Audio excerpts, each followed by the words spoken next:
What's up guys, how's it going? My name is Anthony Diaz. I'm with Capital Infusion, one of the senior account managers here, and I go by Diaz.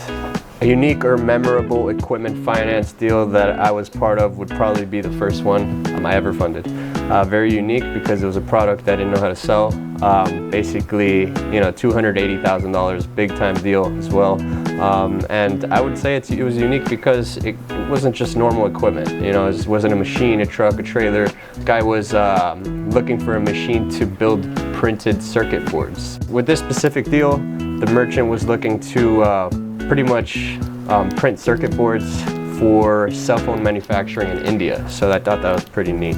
Initial challenges I faced on this first equipment finance was it was a brand new program to me. I had no idea what I was doing realistically. Our bread and butter here at Capital Infusion is merchant cash advance and other ancillary products here in the finance realm of things for businesses, but definitely one of the main challenges would have to be the lingo, working with the banks directly on a longer term type deal that was, underwritten straight on financials, not really just bank statements in an application. The main challenges here on this deal was it was my first equipment finance deal, so I had no idea really what I was doing, but I did work with one of my guys at the bank that was able to walk me through, educate me, which then translated into me educating the client on the pros and cons of the program and how it's going to benefit him. Equipment finance, not sure if you guys are familiar, but those are very long-term type deals. So you're looking at 60 to 72 months on a payback for any type of machine that they're looking to get to ultimately produce revenue for the business.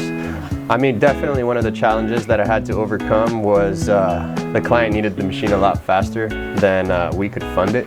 So, with that being said, all I had to do was pretty much work with the banks directly and the vendors directly. I was making, tons of calls to the vendor who was selling the machine to my client. Just trying to work out, negotiation with, the cost and, shipping because it was coming from overseas.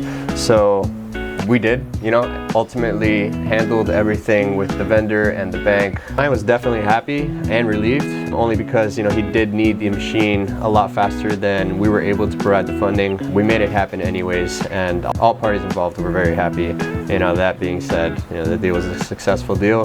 I definitely learned how to retain a strong relationship through a longer type close because equipment finance is a longer type close, so I definitely take that with me in today's deals. If you found this helpful, please share it with any business owners you may know. We'll see you next time.